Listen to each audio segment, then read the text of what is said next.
Yes, that's right. It's the squeeze. I'm Logan Lockhart. That's Tyler Milliken. It is presented by Primetime Sports Talk episode. Help me out here. I believe we're at 15.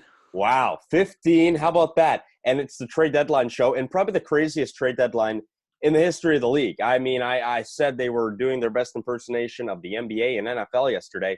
That was quite something. Let's cut the crap. Let's get right into it. If you were to describe the Boston Red Sox's trade deadline in one word, what is it?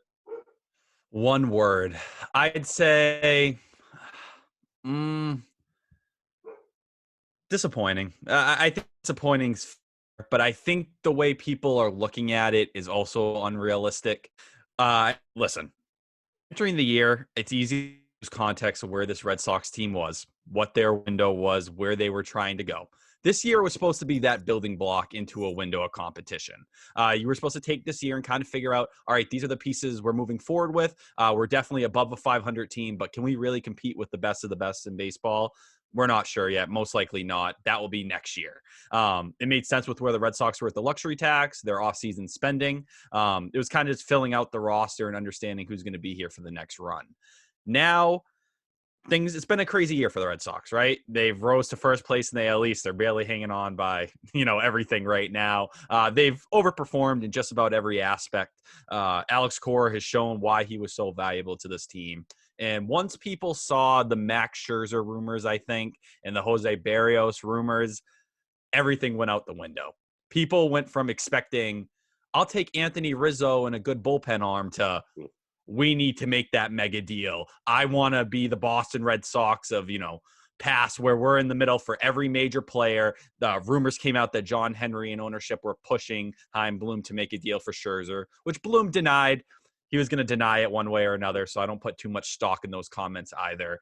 I think Chaim Bloom could have handled this better. I think he tried to wait out the deadline, and unfortunately, if you tried to wait out this deadline, you got completely screwed over. And I think there's teams on both sides of it who felt that. I think you can look at the Rangers, who they probably should have waited a little longer on Joey Gallo, and they would have got a lot more back. But they made the deal early and paid for it in terms of what they got back. The Red Sox, they looked like they were trying to wait to rate, that buzzer beater kind of area. And before they realized everything was out of their price range because everyone got desperate. It was a true buyer's market. And teams took advantage of that. The Red Sox still landed Kyle Schwarber. Listen, Kyle Schwarber, I understand the nervousness and people kind of looking at it in a weird way. He's one of the premier bats on the entire, trade deadline group of players that were moved out.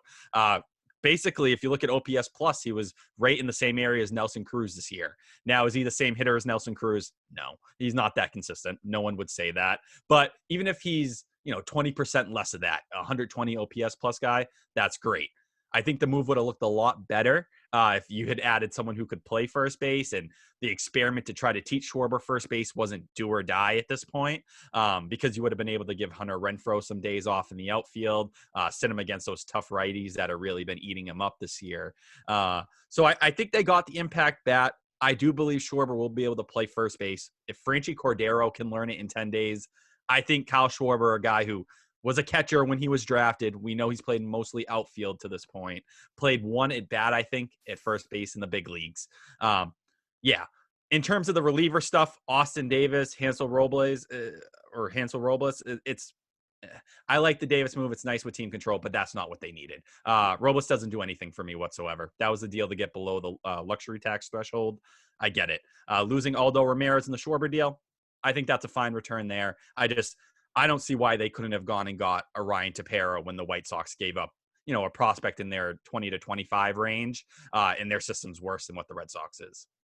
I find Schwarber so fascinating because after that deal went down, I'm thinking in my head, okay, well, I like Duran in center field. I was just trying to think about the Red Sox and how they're going to line up defensively. You're saying first base. It sounds like you're relatively confident. If we had a confidence meter, I think it would be at least a 6.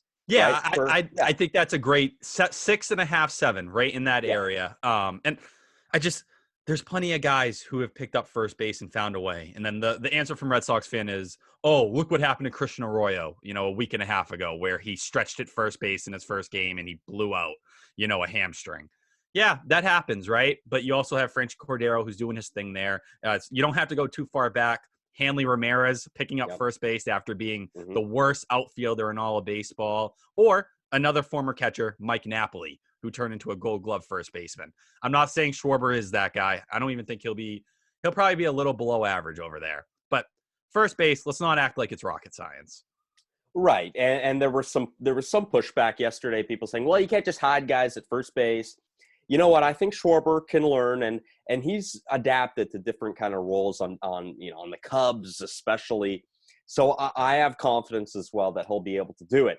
I want to ask you this now. I'm happy we got the Schwarber stuff out of the way, but here, when you heard after Schwarber was acquired by the Red Sox, that's not a natural first baseman. Okay. But then, what was your reaction, as locked in as you are for what this Red Sox front office has been doing and what they've been thinking leading up to this deadline? What was your reaction when you saw Anthony Rizzo go to the New York Yankees? I looked at that deal and immediately I began to. So, first off, Anthony Rizzo is a fit. I think the narrative started to outplay a little bit what the player was. Anthony Rizzo was not the guy who, really helped bridge them to a World Series in 2016. He's been a slightly above average offensive player this year. The defense has taken a little bit of a step back, but he's still pretty good over there. But the return was not cheap. For Anthony Rizzo. And I don't blame Chaim Bloom for sitting there and kind of sitting back. It would have been the 8th and the 13th best prospect in the Red Sox system. That's Aldo Ramirez, who you traded straight up for Kyle Schwarber, who is a much better bat than Anthony Rizzo. We know he doesn't bring the defense. But, you trade Aldo Ramirez there, and that would have been Brainer Bonassi, another really young minor leaguer who is viewed as one of those guys who could take a big step forward, has Xander Bogaerts comps out there, and has had a really nice start to the minor league season this year. So I understand Chaim Bloom not going that way. I think there were better opportunities out there, and I think they saw that. I think ultimately they just didn't work out. They went after Carlos Santana. Royals said, we're not doing it. We want to hold on to him. Classic Royals. The Rockies and their abomination of a franchise held on to C.J. Cron, another guy who you could have got C.J. Cron for a lot less. He would have given you similar offensive production there. And another guy, Detroit with Shoop and or John Scope and everything. Everyone kind of sat there and was like, all right, they're holding on to him too. I think the Red Sox should have gone to make that deal. I don't think it was a necessity, but for the price of Anthony Rizzo, I wouldn't have met that. It was pretty steep. Now, we're going to get into some really steep prices as we go along here. There were some that shocked me. I'm going to tell you right now, and we're going to get back to the Red Sox and the AL East, because the AL East right now, especially what the Blue Jays did, what the Yankees did, and of course what the Rays have done. Now, the Rays, a little puzzling at some points here, but still, the Rays are low, right? Yeah, So the AL East is interesting. Yeah, I think the Rays are getting a little swept under the rug a little bit because of the Red Sox. Like, the Rays were in a lot of the same talks they were, but they went ahead, they added Nelson Cruz. I think there's a lot of similarities you can make with them and the Red Sox, and obviously they sold off some pieces as well. So that's the other side of it here. But overall, the Rays are the Rays. They're still very deep. I look at them. I think they're in a good position. And, if you're looking for a loser at the trade deadline out of the division, it's the Red Sox. Yeah, and the Rays already made their move, right? And I heard them at the end of the deadline, oh, they're in on Chris Bryant. I'm going, there's no way. There's no way they're trading for Chris Bryant. They might have been in on it somewhat. I wasn't buying that for a minute. All right. The biggest blockbuster I've seen at the deadline in how many years? I mean, seriously, you're having Max Scherzer and Trey Turner dealt in one deal. One MLB deal. The Show. That's MLB The Show. It's MLB The Show. It's like, and you know what? After the trade, it's like doing a fantasy draft. And it's like having Max Scherzer on the Dodgers, and I don't know what was going on. Now, this is, Jeff Passan called it the blockbusters of all blockbusters. And he's right. The Padres were in on Max Scherzer, we believe. Okay, now this is general reports. And the perception that the baseball world has right now is that the Dodgers swooped in and they stole Max Scherzer from the Padres. Is this a sentiment of the Dodgers really saying this division's very tough, we need to do everything we can? There are no limits here. If the Padres are interested, okay, we're making an offer right now. The Dodgers are the 90s Yankees who just, whatever they want, they're going to go get it. You're not going to stop them. You can't beat them. Ken Rosenthal broke it. I believe it was Thursday afternoon, saying the Padres were close to finalizing a deal. By the end of that night, the Dodgers had swooped in, and it looks like they had stole it. I think the reason, partially, they were willing to take Max Scherzer and Trey Turner. That gave the Nationals the biggest, kind of return they could possibly get. We know the Padres wanted Scherzer. Trey Turner didn't really fit there in that same way. So I think that's where that deal ended up coming together. And listen, I think it's a good deal for both sides. The Dodgers, their window is right now. That's why they paid Mookie Betts like they did. We know they're coming off a World Series. Everything that's happened with Trevor Bauer, the injuries they've had. Obviously, Corey Seager is just coming back now. Gavin Lux going down, and just Gavin Lux hasn't been what they want him to be. He's had some nicer moments this year, but he still hasn't reached that level. And if you're trying to win a World Series and say, listen, we've kind of underperformed in the NL West. Obviously, they're not leading the division like everyone predicted. Here we go. We're putting our foot down. They did that. The Nationals land Keibert Ruiz and Josiah Gray to headline their package. Ruiz is a top 20 guy in prospect list. Gray's a top 60-ish kind of guy. It's a good return. I don't blame the Nationals for going this way. I know some people were trying to say they expected more. I'd say just one of those deals where both sides got what they were looking for. Yeah, the return's okay. It's good. It's good for what it is, right? It's not a crazy haul. No. Not at all. Andrew Friedman addressed a need here because, the elephant in the room with the Dodgers is what's happening of Corey Seager at the end of the season. Is he going to re-sign? I would lean towards no, and I think this Trey Turner acquisition absolutely confirms it. He kind of solved the problem here. The Dodgers got their shortstop for next year. He's arbitration eligible for 2022. He's under their control. So they kind of solved that. Scherzer and Kershaw in the same rotation. Forget the whole rental thing. We're going to have half a season of Scherzer, and hopefully Kershaw's been a little banged up. But when both those two guys are healthy and in a rotation, you're looking at two of the best pitchers of the era, the best two of the era, Hall of Famers, and they're both on the LA Dodgers. That's pretty cool, You don't see that. Guys who already both have a ring now as well. Like this is the top of the line. I think the only thing that would have compared would have been, Max Scherzer and Chris Sale, right? That's what everyone was saying. But, Max Scherzer and Clayton Kershaw, watching them do their thing. Obviously, Scherzer's a little further down the road in terms of his career, but he's still a very good pitcher in this league. He may not be a true ace anymore, but, I think he's a really great number two. And you turn it up for postseason baseball with Max Scherzer, you're going to get every ounce of what he has. But I agree with you. I do think this kind of points to where they're going with Corey Seager. I always kind of question whether he was the guy they were going to sign. I don't think he's someone who will age extremely well. I don't know how many more years he'll have at shortstop. But Trey Turner, he fits everything they love with the Dodgers. Versatile, can do different things. Obviously, he's going to play second base. Played plenty of center field, as we remember, too.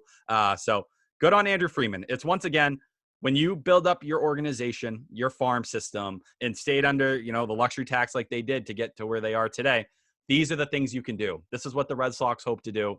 This is what, the organizations with forward-thinking mindsets, with analytical backgrounds are trying to do. And he's just mastered this. This is nothing but Andrew Friedman showing why he's the best front office guy in all of sports. And the infrastructure of their minor league system contributes to a deal like this. And I don't know if you saw, but this trade technically goes back to 2015-16 with the Reds and Yasiel Puig. And, they're flipping prospects. They have so much depth. We're going to get into how, and with the Blue Jays and what they gave up for Jose Barrios. The Yankees, it's not an overwhelmingly great farm system, but you know what? They had the depth to kind of do it. What they did to bring in Joey Gallo, they had the depth to do it. The Dodgers are on another level, though. It's the Dodgers and the Rays when it comes to infrastructure and developing prospects. They always have a piece ready to be dealt, right? And the Dodgers just have $200 million more, right? No, and that's the name of the game. And they're willing to go over that $200 million now, and that's the other part of it, because this is the window. They're trying to win. The next 3, 4, 5 years are going to be crazy. It's just the Dodgers letting it completely out. They're going to go all the way, balls to the wall. And I respect it. That's how they should. That's what they built up for. And there's not really many organizations in baseball who can do this. With the Yankees, I'll give them credit. They did a really good job not dealing from their top 5 prospects. It was really, like you said, those mid-level kind of guys. But unfortunately, the Dodgers, they can make these deals for a Scherzer and the top end talent. Obviously, the Yankees get some really good pieces in Gallo and Rizzo, but that's the difference kind of there. Let's get to the fire sale with the Cubs. And we'll get to the South Side as well. We'll talk about what they gave up for Craig Kimbrell, which was very intriguing. I was stunned again by the price on that. But that contributes to the Cubs' fire sale. And credit to the Cubs, okay? Now, they are not going to pick and choose. There was a lot of talk this year. All right, we'll pick one guy that they should keep, or trade two of them, or trade one of them. They didn't do that. And you know what? Now that I think about it, that was a little ridiculous. They got to commit. They got to go all out. That's what they did. I expect one of those guys, whether it's Baez, Rizzo, Bryant, I'd lean towards Rizzo, re-signing in Chicago, right? I mean, that's not out of the realm of possibility. No, it's not. Ken Rosenthal, as recently as 2 days ago, said that, yeah, the Cubs want to, not want to, but they're considering holding on to one of these guys. And as the days passed, it looked like Rizzo probably fit in there. We talked about it last week. It was a hard decision, but if you look at the writings on the wall, man, you need to get something for these guys. And if I had to put my money on it, I would have said that Jed Hoyer would have held on to one of them. No, he didn't. He stepped up to it, and that's why he's getting a lot of praise. Overall, I don't see a deal where they really got robbed in any way. I think Chris Bryant-wise, they looked at it and they held out and they held out and they held out. I don't think they ever got what they wanted over this time, but still, they got a decent return back. And now you kind of look at their farm system. It's been built up. You look at, young major leaguers, a guy in Nick Madrigal, as we'll talk about, Cody Hoyer, another one. You got real pieces to start to kind of put this thing together. Overall, really great job from the Cubs. I believe they made 8 deals total in a little over 24 hours. It's absurd. Wow. I mean, it's like even when a team's selling, we can't envision something like that usually in a normal year. And I guess this is a normal year. This might be the new normal. It really might be. That and, the whole August waiver, the elimination of that, I think really contributed to the craziness. It's terrifying to think if you lose a real piece here, you can't do anything about it. You're stuck. And a lot of people made that point with the Kyle Schwarber stuff. It's like, what would the Red Sox do if Hunter Renfroe went down tomorrow? Find a way. You know what I mean? You got to find a way. And I think that's why you saw a lot of teams really, instead of taking their chances, they said, we'll give up a little bit more here if it means we have more of a security blanket. And I don't blame them. I think that's a fine approach. And I also think you're seeing teams who are on the verge and see like, all right, I can compete. I want to put everything on the table. And the teams who know they can't do that, sell, because holding will do nothing for you. I think that line down there between buyers and sellers is just stricter than ever. And when you walk the middle line, you usually end up looking on the stupider side of things. And that's where the Red Sox are. Yeah, absolutely. And by the way, I love the Chris Bryant fit in San Francisco. They gave up a little bit. It wasn't a crazy return, but they held on. Like the Yankees, we talked about it, they held on to the guys that really contribute to that high-end capital in the system. I love that fit. That we've owed a lot of their success to the pitching staff. I think that with Evan Longoria's uncertainty, with him being able to stay on the field this season, this is perfect for the Jets. Yeah, listen, they gave up their 9th and 30th prospects for Chris Bryant for a rental in a year where the Giants are for real. This isn't some team that's going to fall off and just lose, play under 500 baseball down the stretch. No, Farhan Zaidi has done a great job building this roster together. Gabe Kapler has done a ridiculously good job piecing the roster together as the season has gone, platooning guys, moving them around. And you look at Chris Bryant, yes, he fills that hole for Evan Longoria right now. Then when he gets back, you have someone in Chris Bryant who can play a multitude of positions here. Left field, which I believe the Giants have the worst production out of any team in baseball this year in terms of OPS. You could throw Chris Bryant right out there, and now you have one of the best players you could imagine out there in left field. I look at the Giants, and I'm like, yeah, they had to make a move here if they really wanted to compete and keep up with the Dodgers and the Padres. They didn't sell out and destroy anything to do it, but they added a piece who, Chris Bryant, he's been through, a World Series chase, getting a ring. He fits perfectly on this roster right now. Props to them. And, I was nervous. Some people had them in the Max Scherzer race and thought they were going to pay out that way. I think that's where you would have saw the wrong approach. I think this is the perfect move for the Giants where you're taking a step forward without taking any steps back. Quality over quantity, right? You can look at a lot of teams and what they brought in, and you see a long list of players, and that's all great. But the Giants, there's just one player. It's Chris Bryant. Quality Are over you quantity. are you also adding the Rangers in that package for Joey Gallo? I am. And okay, let's get to Joey Gallo and the Rangers. So the Rangers elect to go, I just said it, quantity over quality, not vice versa, which what the Giants did. Look, John Daniels made a trade in 2007. It was the Mark Teixeira trade. He elected to go with quantity over quality. And ever since then, it's kind of been like, well, can we recapture that kind of deal? Right? Elvis Andrus was in that deal, Neftali Feliz, Matt Harrison. You hope you capture your next core. Exactly. Yeah. And it happened relatively fast. I mean, 3 years later, Elvis Andrus is leading off for the Rangers in game one of the World Series. Right? It happened very fast. This is what they elect for this. Now, I heard reports, and who knows if it's true? I don't know. But through this whole Joey Gallo trade saga, the San Diego Padres were always involved.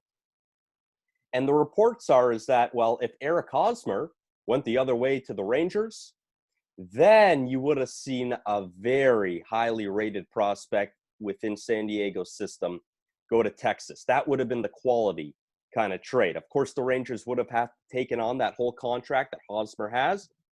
But and who knows how things went down, but it turned out that it's the Yankees and the Yankees package.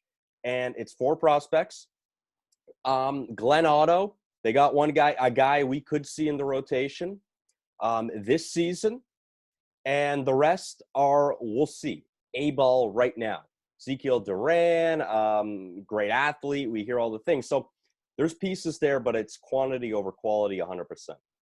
Yeah, listen, I understand why the Rangers went this way, but for a team that already has, a rising farm system that a lot of people are fans of, they see a lot of hope in it. I would have liked to seen them add a premier talent. I understand trying to go, quantity over quality here, but let's be real. Most of the times when you go this route, it doesn't work out. It's similar to kind of the NBA logic. Usually the team that trades the star is the one that you're looking at, and they're going to find they are going to win this deal, right? Considering the Joey Gallo stuff with the Yankees, I would have heavily considered flipping him for Eric Hosmer, like they talked about. We heard the conversation. Robert Hassel maybe being the guy, the top prep high school bat in last year's draft. Getting a guy in Eric Hosmer who we know he's not the player that he was when he signed that deal, super up and down, but adding him to a very hitter-friendly environment in Texas, cheaper money starting the year after next, $13 million a year, and just a piece that you don't have to think too much about. And the Rangers, money-wise, it's not really killing them one way or another here. I would have preferred going about it that way. I think this is a kind of move where I got to give credit to the Yankees, just not having to deal a top talent away. Joey Gallo, the Rangers should have moved him. There was no reason for holding on to him. He knew as much when he played his final game, and he gave that emotional kind of speech saying thank you and everything. But yeah, I think it's a good deal for the Yankees. If I'm the Rangers, it could end up working out for you. Maybe you do find that next core, but none of those prospects in there I was in love with. You get a 24-year-old who's at high A and Alexander Vizcano, that was the Anthony Rizzo deal. But yeah, with the Joey Gallo deal, you get a lot of different pieces here. Nothing that sticks out to you too much. So I don't know. I'm not in love with the return for the Rangers here.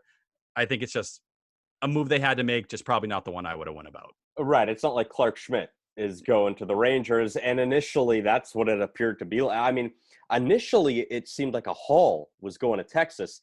And then once things started to trickle through, it seemed like, okay, this is going to be a quantity kind of deal. It's not necessarily a haul.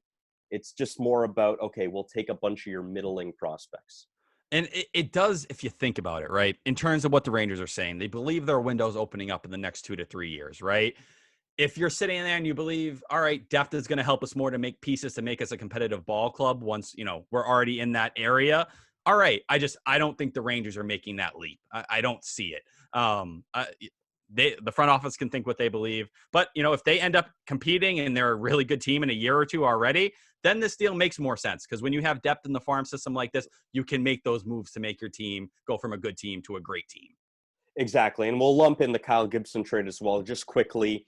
The Phillies, who all of a sudden are in this tight race in the NL East. The NL East. That division is fascinating me this year with the Mets and the Braves. And I don't know what's going to happen. The Mets should be running away with this thing. The Phillies, Ian Kennedy, Kyle Gibson, Spencer Howard goes to Texas. That was kind of a surprise. He struggled at the big league level, but I heard general manager of the Rangers, Chris Young, speak yesterday, and he's very optimistic that within that atmosphere, that team culture of the Rangers that aren't necessarily in win now modes, Howard can thrive. So we'll see how that works. The Phillies, this is actually one of my losers from the deadline. I thought they waited way too long. This is a last-minute deal. Now I believe they're just going to be tied into a second-place race with the Braves. This is how I see it. Gibson has been looked at as a middling starter for the vast majority of his career. He's broken out in 2021. Now he's an all-star. He's now going to a hitter-friendly atmosphere. I think this doesn't bode well for Philadelphia at all. No, and listen, I think you look at Gibson, number one. We know the ERA. I believe it's a 289 right now. It's like a 375 FIP. That's right about Kyle Gibson, right? Average back end rotation arm. Yeah, I like, listen, for the Phillies, they're in this middling range. And this is why Dave Dombrowski never made sense as the hire for me. They're closer to having to rebuild than they are putting everything in to compete for a championship. And Dombrowski's the guy you bring in if you want to try to win a championship. He did that with the Red Sox. We all know. That's what these moves felt like. Like they thought they were a piece or two away. No, you're not. It's nice. You're competing for second place once again. And I think that's best case scenario for them. If I were them, I would have been trying to move off a piece or two. Get me some prospects back, and let's go into this offseason and see if we can take a step back for a year with the hope to take a couple steps forward in the next, similar to what the Red Sox had to do. They got, obviously, Kennedy as well. Sure, right? Whatever. You know, it helps that bullpen. That bullpen's a disaster. One arm isn't going to save you one way or another. Sorry to tell you. They made a similar deal for bullpen arms a year ago, getting Heath Hembury and Brandon Workman. Completely kills you anyways, because when the rest of your bullpen sucks, one arm isn't going to save you. Spencer Howard, I think that's a really interesting piece for the Rangers to get back here. We've seen it. He's dealt with shoulder injuries, hasn't really found any success at the big league level yet, but we know the repertoire, still very impressive. A guy somewhat similar to Jesus Luzardo in my eyes, that you end with the right organization that can kind of put you on the track again. That's a deal you're like 2 years from now could be an absolute steal for them. Absolutely. Luzardo in Miami, that's a very pitcher-friendly atmosphere. I'm not even talking about the stadium. I'm talking about the organization right now. He can thrive in that system, and I think Howard at the Rangers, he'll be in the rotation this year. That's what the expectation is. And maybe Glenn Otto from the Yankees, they got for Joey Gallo as well. So the Phillies, I think we agree. They're a loser here. It's very interesting with the Phillies.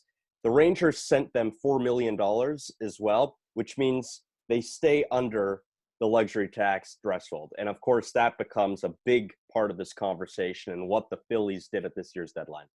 Yeah, and I give him credit for doing that. You know, Dave Dombrowski had said he was willing to go over. That would have been complete blown up disaster in my eyes. Staying out of the luxury threshold is a good step, but your farm system is still not good. And that's the problem we're sitting at. You need guys like Spencer Howard right now to click, because your core you are paying through the roof for. And it's going to limit them into what they can do, like getting good secondary players, like building a bullpen that can support your starting rotation, or getting back-end starters that can help Zach Wheeler, Aaron Nola, these pieces you have. And that's where the problem lies again and again. Obviously, next year, Kyle Gibson, he's on cheap money. We understand that side of it.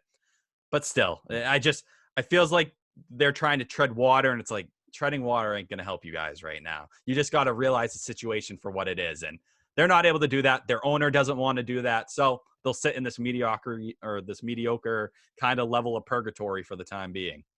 Yeah, I have my concerns about the Phillies, and I think it's a real unfortunate, especially knowing this division has not turned out the way we thought. This absolutely would have been the year. They haven't made the postseason in 9 seasons. I mean, they're going on 10 now. But that's the problem. When you're in a year where the Mets have had injuries and they've underperformed, the Braves are riddled by injuries, and I give them credit for how they filled out the outfield like they did at the trade deadline, even though I didn't agree with it entirely. Still, you're not able to compete at this level. So what are you going to do a year from now when the Mets are even better, when the Braves are healthy again? You're going to be sitting in 3rd or 4th place. And the Marlins, who are rising, as we see every year, more prospects, better deals. That organization is doing the right things. The Phillies are going to be basement dwellers, and it's sad, but that's where they're trending. Well, and that's real unfortunate, because when the Bryce Harper acquisition was made, And then you add JT Realmuto on top of it, and you bring in Didi Gregorius and Zach Wheeler, and you're looking at it and you're going, all right, well, the Phillies are at least going to be in the mix every year in the hunt. And all of a sudden it's going downhill. Now, let's not get crazy, though. I think they're 2.5, 3 games back, something like that, maybe a little more. But they're in the mix right now. The Mets add Javi Baez. That's interesting. That's going to hurt them a little bit, the Phillies. And the Braves. The Braves kind of like band-aided their injury issues with a bunch of outfielders. That's what they did. And you know what? Like in the short term, that's going to help them in the immediate. Yeah, listen, they didn't give up anything crazy either. So, I give them that. I guess if I were them, I would have been willing to deal off a few more pieces. Just, you're not going anywhere this year. I don't mean to be that guy where it's like, are you going to win the World Series or not? You're not. You know what I mean? And how far are you going to go the first round? If everything goes perfectly over the next 2 months, how much is that really worth to you when you have a window coming up here in a year where, next year they'll be back in it where they should be competing, maybe not for first place, but they should be in the conversation without a doubt for a wild card. What you should probably be building towards that, not trying to savage something out of this season. That's where I question, but like I said, they didn't give up anything crazy. They didn't lose anything insane. So I can't really be mad. It was creative the way they went about it as well. So sure, moves that are not bad, but they're not going to really mean anything long-term either. Exactly. And you know what? That's the point right there. They didn't give up too much. I give credit to Alex Anthopoulos because he's telling his team we're trying. And we might as well try. We're not that far out of it. I understand we had a devastating injury to our best player. But you know what? We were in Game 7 of the NLCS last year. This team is intact. We got Freddie Freeman here right in this smackdown in his prime, playing real well. Ozzy Albies has really come alive. They're trying. They really are. And they have a guy like Charlie Morton who's at the end here. You know, it's really hard to have someone like him. And, he's not an easy guy to move. We know he has preferences where he'd like to play. To kind of have him sit here for the next 2 months and be like, sorry, just waste these bullets, whatever you have left, and, carry on to whatever you do next year.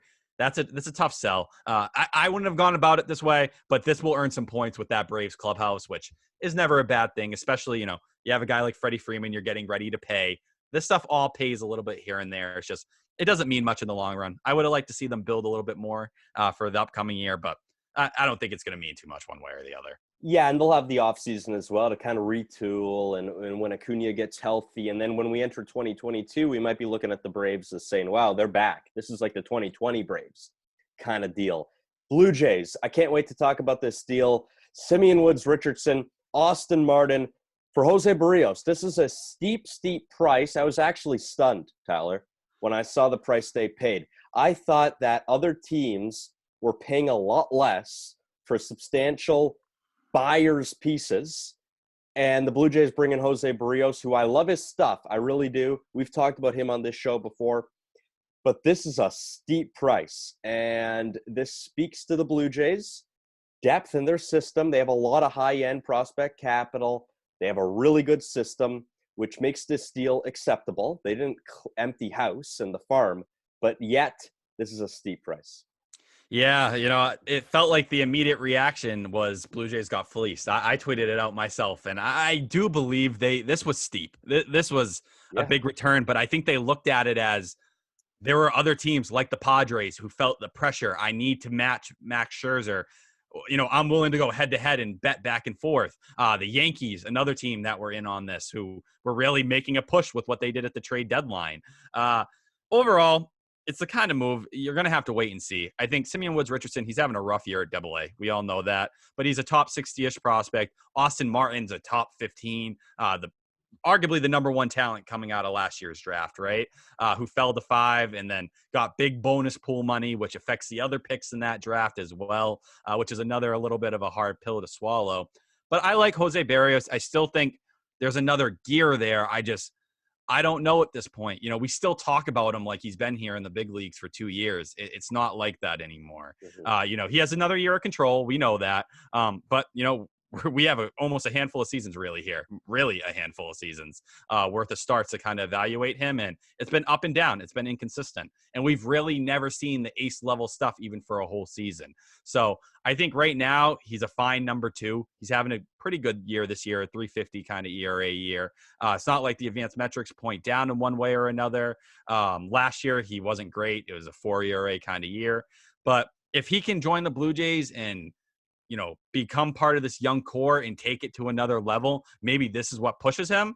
All right, then we're having a different conversation here. I think this move means just as much for 2021 as it does 2022, when I really think the Blue Jays are going to be up at the top of that AL East competition. But it's a move that I can understand from both perspectives. It just has a chance to look really bad for the Blue Jays if Berrios doesn't take another step.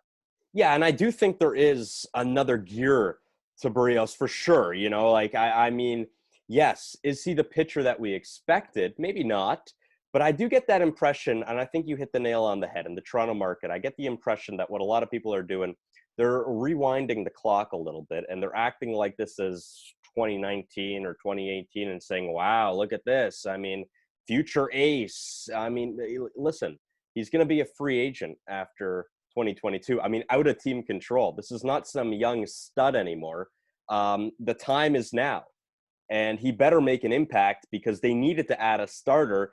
And they're really banking on Robbie Ray right now. And Robbie Ray has had real ups and downs over the last few years. I don't know how much we should trust him. He's had a great year, don't get me wrong. But again, this is a team serious about making a playoff push. Yeah, and the other thing is with Berrios, it's like he's going from a very pitcher-friendly environment out at Target Field over the last couple of years. Now that the Blue Jays, they're back in Toronto, we know the ball flies there as well. Yeah. So, that's another factor in this equation. It's not like he's going from Yankee Stadium to go pitch for the Giants or something like that where, like everything's working in his favor. No, he's going to have to really pitch and really grow. And we'll see. The Blue Jays have had some hits with pitching, some surefire misses. I give them credit. You didn't lose Nate Pearson in this deal, which was definitely, I thought was likely going to be the main piece here. Yeah. So you hold on to him. That is somewhat of a win, but steep price here. But, depending on what the Blue Jays do the next year and a half, we'll see if it's worth it or not. Yeah, I mean, this price was so steep. If Nate Pearson was one of the pitchers in this deal, I mean, substitute him for Simeon Woods Richardson. It would have been almost identical. I mean, that's how steep this price is. Simeon Woods Richardson, by the way, I don't know if anyone really cares, but I think it's interesting. Team USA in Tokyo right now at the Olympics for baseball, and Team USA is playing real well. Another win this morning against South Korea, 4-2, I believe the score was. So that's got to be really interesting. Simeon Woods Richardson, with the time difference, he's like in Tokyo. He's been traded before. He was in the Marcus Stroman trade from the Mets to Toronto, but he's in Tokyo right now and playing Olympic baseball. And his mind's got to be racing. You're changing organizations there. Yeah, he left having a home, and now he has to move into a new home. But yeah, Team USA, it's interesting. Tristan Casas had a home run today as well. That's the Red right. Sox #1 prospect. So, yeah, interesting stuff going over there. Let's see. Simeon Woods Richardson, I think that's a real kind of conversation. He could go one way or the other here. Surely you could see him developing into a really good mid-rotation starter. But if you told me 2 years from now he's a reliever with really good stuff, I wouldn't be shocked either. Exactly. And yeah, there are a lot of intriguing pieces on Team USA. We might have to talk about that next week. Really, really like fascinating stuff. Anthony Ghost, you remember him? Yeah. A once prized Blue Jays prospect traded for Devin Travis. He's a pitcher now, and he's pitching for Team USA. I was like, really? And I hadn't seen him in a while, so I thought that was fascinating as well. Yeah, I remember his glove. I definitely, he could make some plays, but yeah, there's some weird pieces. Todd Frazier amongst that group, guys that are, some past their prime. You got some Jack Lopez, Red Sox minor leaguer, quadruple A guy at best. He's over there with them. We knew Jarren Duran was supposed to, but obviously he's with the Red Sox now. A lot of interesting stuff going over there. But yeah, I think that'd be a fun topic for next week. Yeah, and especially by next week, well, I guess it might be over by then. We might find out. Based on what I saw, South Korea was heavily favored today. This is a bit of an upset. And it is a weird mixture because a lot of countries treat the Olympics a lot different than America does with their baseball players, where we send mostly guys who are at the end of their career, slash like minor leaguers. You know Mhm. what I mean? Some places, the KBO shuts down and they go play over there and they do their thing. But you also see like Team Israel has like Ryan Lavarnway and Ian Ian Kinsler. Kinsler. Yeah, you know what I mean? So it's like, like Ian Kinsler hasn't been in baseball for a couple years now, but whatever. It's fun. Yeah, and you talk about the KBO being on a break. Shin-Soo Choo was at the Rangers game the other day. So, yeah, there is a break, and it depends on where you are and kind of how they treat the Olympics. Meanwhile, we have the craziest trade deadline of all time. And this is like an afterthought in terms of this show. But we're going to talk about it next week. We'll talk about the Olympics and recap what happened. And if there's any intriguing players that have interesting stories coming out of Tokyo. The Mariners were really interesting. This happened pre-madness, I would say, on July 27th. Kendall Graveman traded to the Astros. This was a shock. Now, the Mariners did end up getting Diego Castillo, so they kind of compensated for this loss. But this was a real intriguing move, and reportedly the Mariners clubhouse was not a fan of it. It's not the first time that's happened either, as we all know. Not great for the organization, first off, that has dealt with the chaos they had with their team president in spring training, involving, service time and Jared Kalenic and all these different things, or Jared Kelenic and all that. But the way I kind of look at it here, this was a move. When it happened, you saw Kendall Graveman get moved. I understand the frustration, right? He's a big part of the clubhouse. He was going to be a free agent at the end of the year. Deal him. He's been one of the best relievers in baseball. Go get something. I understand the Mariners. Yep. They're playing well. They're coming off one of their best wins of the season. The run differential is like -50. Come on. Sorry, I understand baseball players don't get it, but front offices do. They're not going to be this team that rises over the next 60 games. They're a fine team. They're fun. And next year, I think they're really going to be in the conversation to compete in the NL or in the AL West. But going to get Diego Castillo, very good move. You get 3 years of team control on top of that there. Someone who can work in that bullpen at the end there and kind of fill that spot of Graveman. If the Mariners love Graveman so much, they can sign him this offseason as well. This isn't be realistic. Just, I understand it's hard to look forward and understand where you're at, but the Mariners aren't doing anything significant over the next 2 months. Get something back, make those smart moves. Jerry DiPoto, he's very heartless with this stuff. And I think that speaks a little bit to his leadership, because he should be talking to his players about this kind of stuff. Yeah, and Abraham Toro in his first game as a member of the Mariners hits a home run against the Astros. I thought the return was actually okay. So, yeah. Abraham Toro, a guy who really hasn't had an opportunity with the Astros, who's dominated AAA, like Yeah. for a substantial size here, still young as well. You're getting hopefully a guy who could be a starter for you, a foundation piece that can produce and is not, terrible on one side of the ball, one way or another, just a really solid ball player. How can you say no to that? It's a piece that a Mariners team who needs more positional player, more depth on that roster to do things and kind of grow if they want to take that next step. How can you, throw that away for 2 months of Kendall Graveman? Yeah, and I don't think it will affect the Mariners that much. If the team wants to still be in the hunt and if their play on the field dictates where they are, that will happen. I think the Mariners are quite good, and I think they're a tough team to beat. And the subtraction of Kendall Graveman doesn't really change my opinion of that much. I mean, he's had a good year, but I'm not going crazy about him. And the Astros can use him. The Astros are in much better shape to use a guy like that.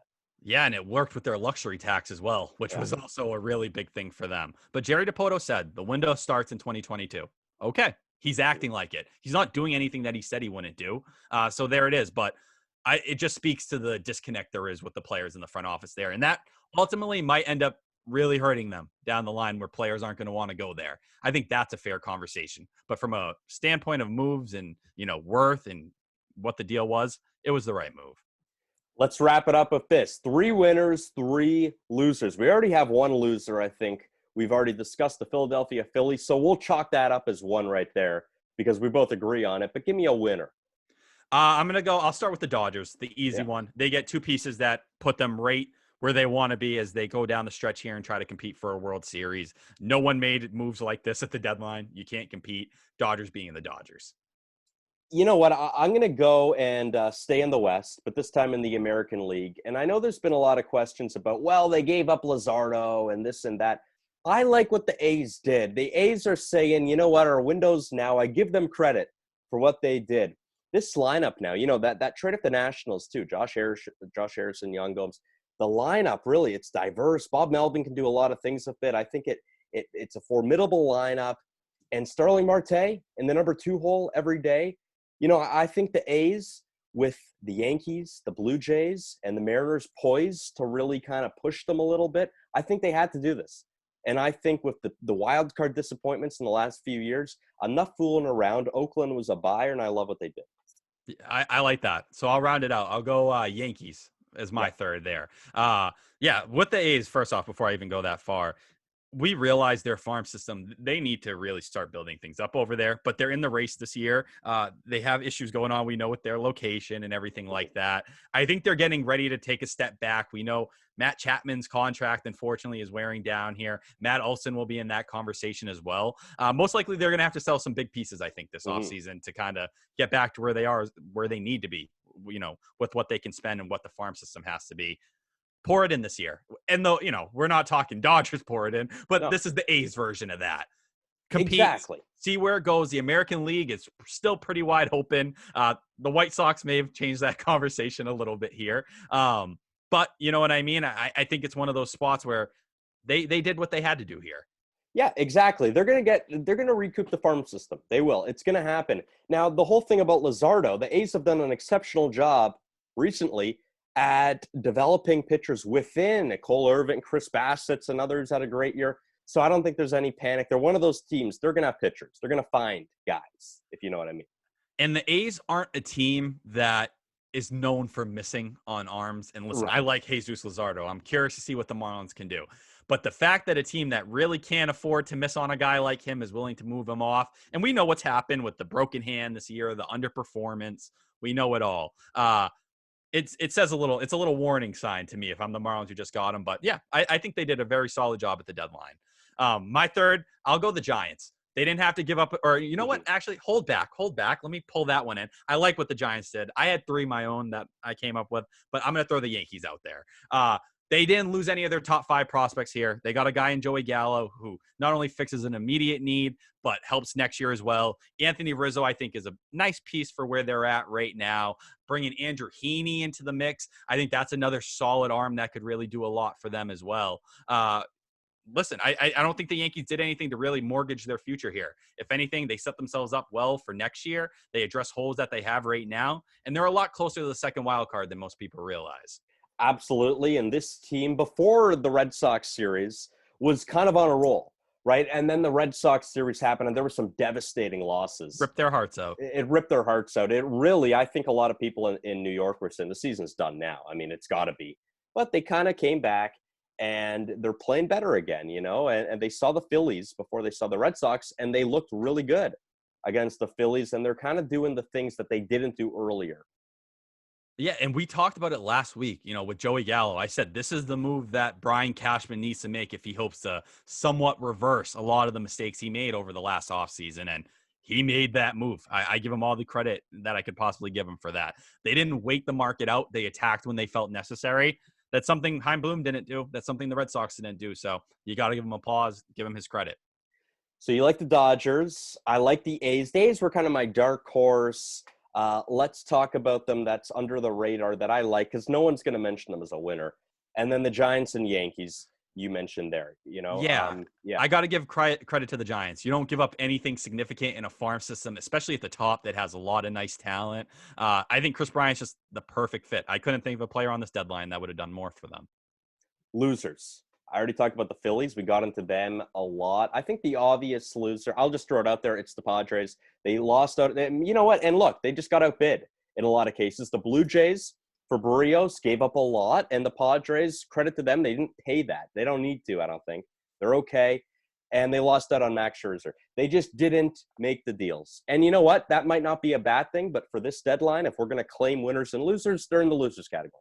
Yeah, I agree. They couldn't close deals, like you said. And we saw miss out on Joey Gallo. They switched to pitching. They couldn't get any of the big pitchers. So they're kind of just sitting in that middle ground. It is what it is. They've had their fair share of injuries, but they're still extremely deep. I think looking ahead to next year, people forget, Mike Clevenger is still going to, be joining this group. Denilson Lamet's entering the bullpen for the Padres once he's fully right. Maybe, he built himself up to be able to make some starts for them at some point. Ryan Weathers has unfortunately kind of fallen off as of late. But, he had a promising first half.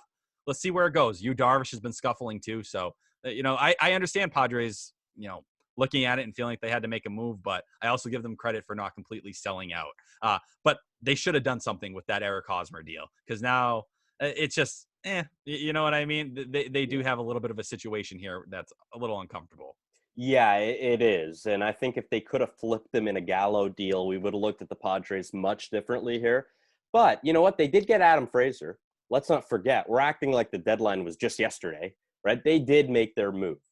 Yeah, and I think that's where the Eric Hosmer stuff comes in. You bring Adam Frazier in, and they say they want to use him as a super utility man. We get it, but they do got a lot of those profiles as is. Yeah. You have Jake Cronenworth, who continues to be extremely impressive. There's just limited playing time across the board. It looks like Hosmer is going to be a platoon kind of guy more than that. And I think if they had their choice, they would have got him off their books. They would have been able to go a different way about it. It would have cost them a top prospect, but they would have had a little more flexibility. I think that might be a move we see them consider in the offseason, especially because Frazier has team control.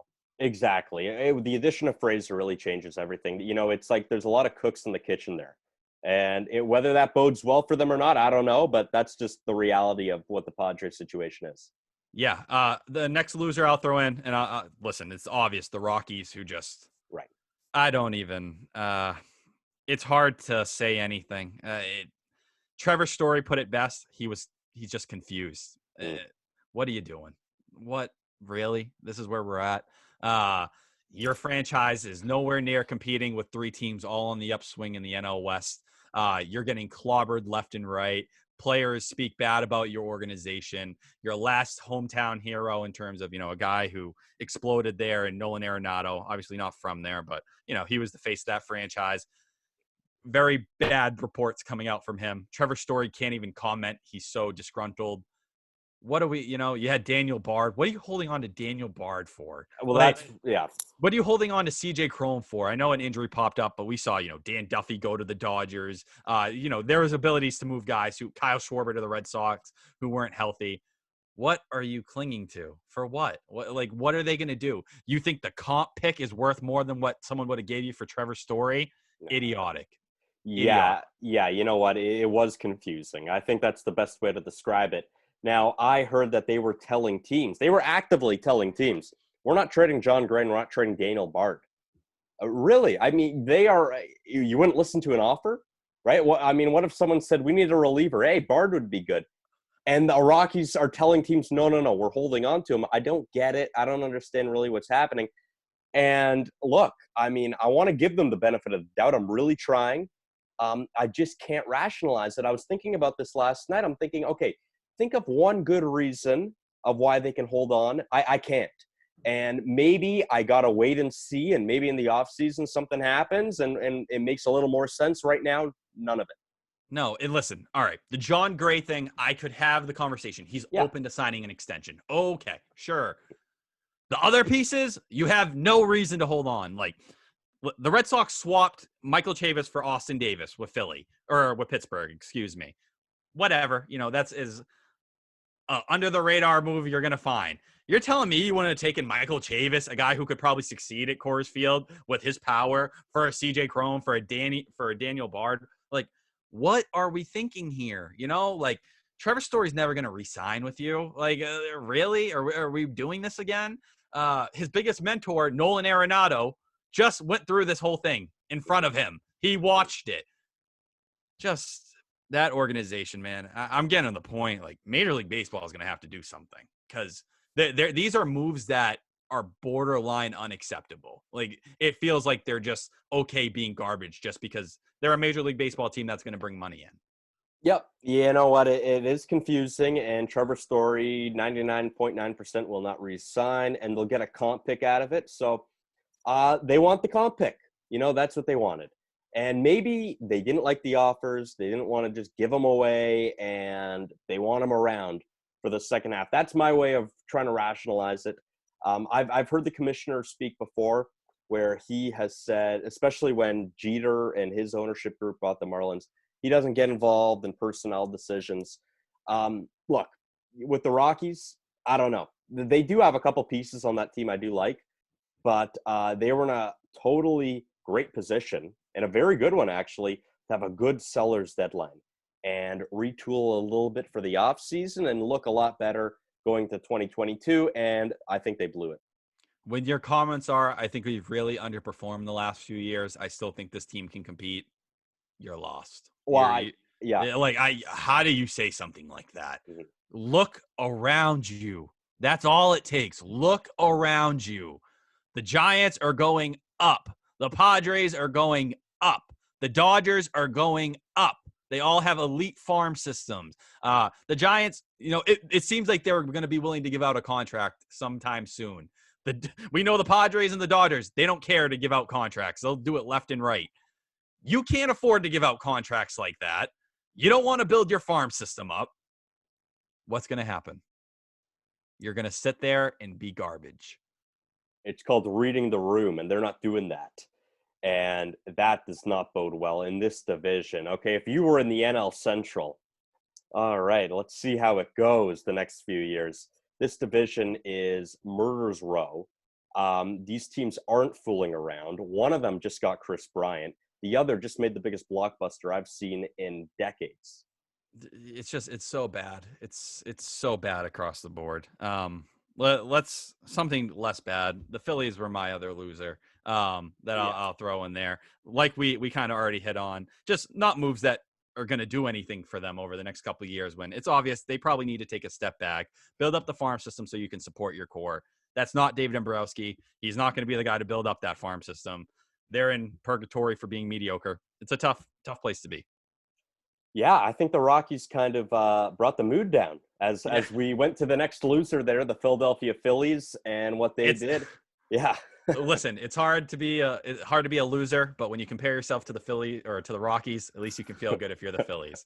One thing I do want to hit on, we didn't really get to the Craig Kimbrell and the White Sox stuff. Right. I forgot about, yes. So Craig Kimbrell on his way to the South Side, and this was a steep price as well. Now, Nick Madrigal, I'm a big fan. Me too. Love his bat on ball skills, and Cody Hoyer as well. Yeah. So they get a real good haul for a closer, an older closer. I think the Cubs did great here. Yeah, listen, if you're looking for a way to rebuild your team on the go here and figure it out, Nick Madrigal, we know he's out for the year, tore his hamstring. Sucked to see him go down like that. But this is a guy who, he's under team control through, 2026. Yeah. He 114 OPS plus since he's entered the big leagues, hovering right around that 300 batting average line. We know he doesn't play a premier position in second base, but someone who's just arguably the best contact hitter in the sport right now. And I saw, I believe it was Jim Bowden said, his batting average is the most empty batting average in baseball. No, you need guys like this at the, either at the bottom of your lineup or the top of your lineup who can consistently get on base, who can spray the ball all around, who have that non-strikeout mix that kills so many baseball teams like the Yankees. One of the reasons they went and got Anthony Rizzo, someone who can make contact pretty frequently in today's game. I'm just sitting here. I'm like, wow. Like I do think the White Sox are the team to make it out of the American League at this point. I saw it even before that because people don't, it's not talked about. Eloy Jimenez is back. You have Luis Robert coming back. I always say Robert because that's the way he talked about how it's supposed to be pronounced. But he's going to be back. They're adding to the bullpen of Liam Hendricks. Now you got Craig Kimbrell. They went and got Ryan Tepera as well, who was their eighth inning guy and one of the best relievers in baseball. Wow. The White Sox, you look around and it's like, all right, now they have the best bullpen in the game. Cody Hoyer, I really like him. He has a 5+ ERA this year. The FIP's in the 3s. We know what he was the year before as well. Just a really nice young bullpen piece. Someone who's probably an eighth inning guy. Damn. The White Sox, you better win. You better win. If it's not this year, next year. Because we know he has a $16 million option. We'll see how that all plays out. There's not a better reliever in baseball than Craig Kimbrell right now. I just hope this isn't the classic case of you kind of ruin what Liam Hendriks is doing. You got two closers in the mix now. How do you kind of play it out? It's dangerous. It can work, but if there's a guy to probably do it, I trust someone like Tony La Russa, who understands, has the old school mindset in that respect to kind of manage it the right way. Yeah, it's worth the risk, I would say, in terms of the dynamics you're talking about at the back of the bullpen. Absolutely. Liam Hendriks has been all around different roles in the bullpen over his career, and he seems like a real team guy as well. He And got paid. yeah, he got paid, and I think he seems to really be liking the White Sox. I don't want to speak for him, but he seems to really be meshing well with that team. And the thing that sticks out to me is Liam Hendriks is one of the rare closers who doesn't mind going multi innings. Yeah. He'll come in the 8th if you need him. He'll pitch the 10th if you need it. Craig Kimbrell is not that guy. He has never been that guy. He is the traditional 9th inning guy. Bring me in 1 inning. That's what you're going to get, and you're going to take it. It's going to be a filthy inning. And he's one of the best closers of all time. So I do think there are different dynamics. I just hope the shifting doesn't cause any weird. It's not a character problem, but we know closers can be a little weird when they're not in the same routine over and over. But I think the biggest thing you got to worry about if you're the White Sox, do you end up regretting what you gave up in this deal? Right. Yeah. And with the whole routine thing, creatures of habit, right? They really are. So when you kind of mix up the routine a bit, that can hurt. But I'm sure it'll be fine. And yeah, we'll look back at this. We definitely will. With what the White Sox gave up. How about that with the Cubs? Nico Horner now and Nick Madrigal. That should be interesting for them for years to come. So good for them on the return. I think that there was a lot of confusion on how the market played out with a lot of people. I think people gauge the market in a certain respect.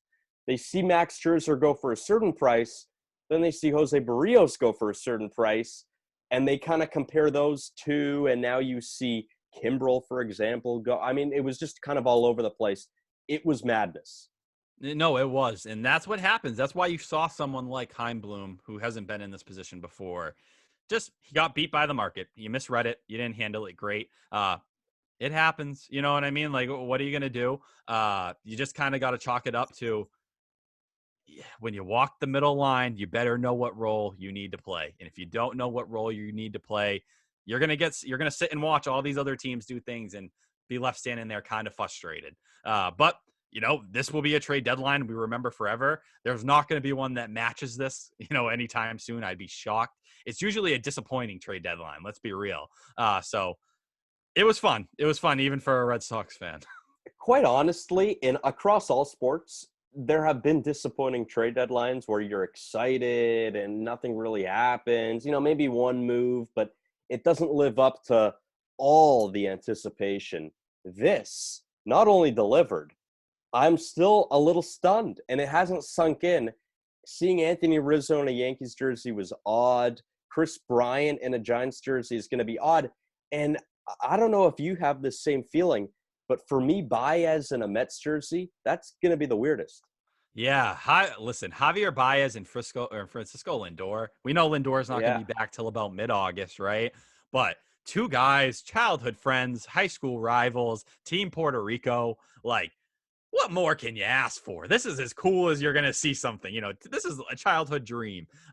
We know Javier Baez isn't exactly the player he was when he finished second in MVP voting, but still one of the best middle or up the middle defenders in the sport. Still an above average hitter. The OBP isn't great, but the OPS plus, I believe, is like 108. Maybe this sparks Lindor a little bit when he comes back. You get a little invigorated. You're playing with one of your buddies. And with Javier Baez, whether it's second or third, whatever they need on the day, he's versatile in that way. I think that it's a nice move for the Mets. They got Trevor Williams as well, who we know with Jacob deGrom, who just went down, and is not looking like he'll be back. Maybe September at best case scenario.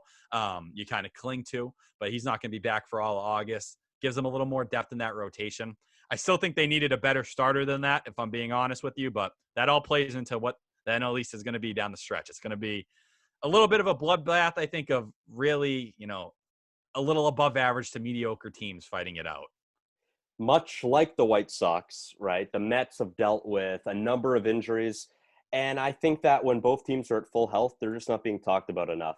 In the grand scope of this Major League Baseball season, we're looking at two real serious contenders, the Mets and the White Sox, when healthy, and if everything goes right. There's a lot of ifs there. But if they do happen, then we got to talk more about those teams. That is the squeeze. I'm Logan Lockhart. That right there is Tyler Milliken. It's presented by Primetime Sports Talk, the craziest trade deadline ever. Well, I think it lived up to that name. I don't think we're being prisoners of the moments. I really do think that was the craziest trade deadline ever. It's good to hear you're following the international baseball in Tokyo right now, which I think is interesting. And we'll talk a little bit about that next week. USA's 2-0. They just beat South Korea. As we're recording this, a few hours ago, they beat them 4-2. So that is the final score. Final words. Let's hope people stop crying about Heim Bloom a week from now. Those are my final words for this week. Let's see. Well, if the Red Sox put together another streak and really lock up, this is a key point in the season here. You got to put some breathing room between yourself and the Rays, and we'll see if they can do it. Fingers crossed. There you go. Fingers crossed. That is the squeeze. Until next week, here we are, signing off.